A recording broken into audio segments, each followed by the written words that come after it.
اور مسلمانوں، اسی طرح تو ہم نے تم کو ایک قوم بنایا ہے تاکہ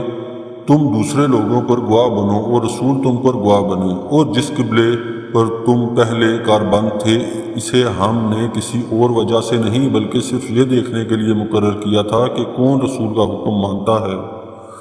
اور کون الٹے پاؤں پھر جاتا ہے۔ اور اسی میں شک نہیں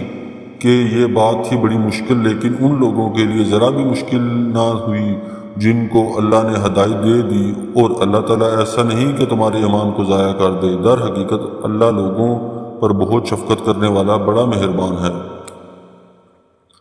یعنی جس طرح ہم نے اس آخری زمانے میں دوسرے جہتوں کو چھوڑ کر کعبہ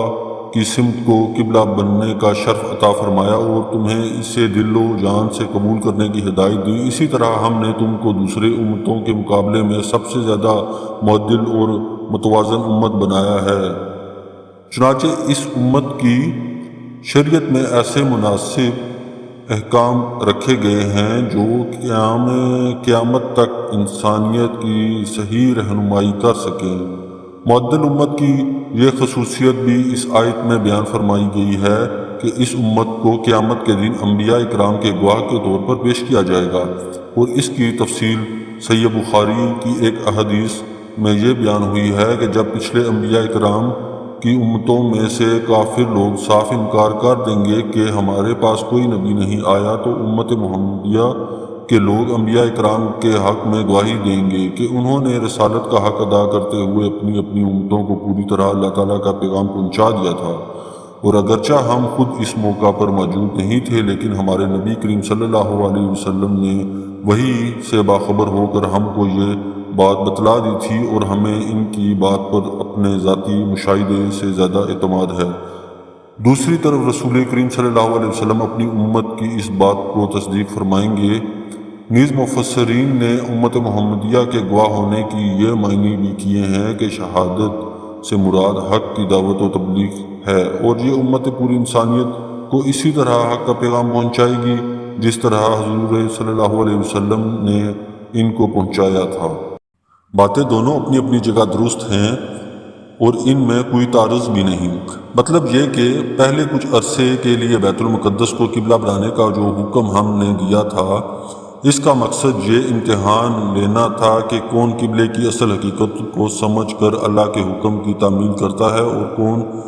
ہے جو اس ایک قبلے کو ذات خود ہمیشہ کے لیے مقدس مان کر اللہ کے بجائے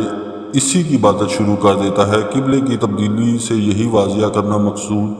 تھا کہ عبادت بیت اللہ کی نہیں اللہ کی کرنی ہے، ورنہ اس میں اور بت پرستی میں کیا فرق رہ جاتا ہے۔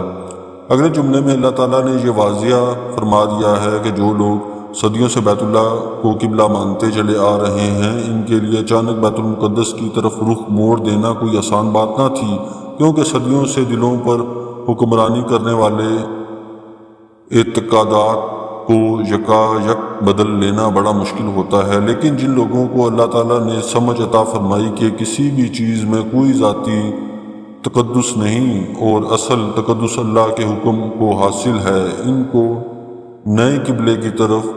رخ کرنے میں ذرا بھی وقت پیش نہیں آئی، کیونکہ وہ سمجھ رہے تھے کہ ہم پہلے بھی اللہ کے بندے اور اس کے تابع فرمان تھے، اور آج بھی اس کے حکم پر ایسا کر رہے ہیں۔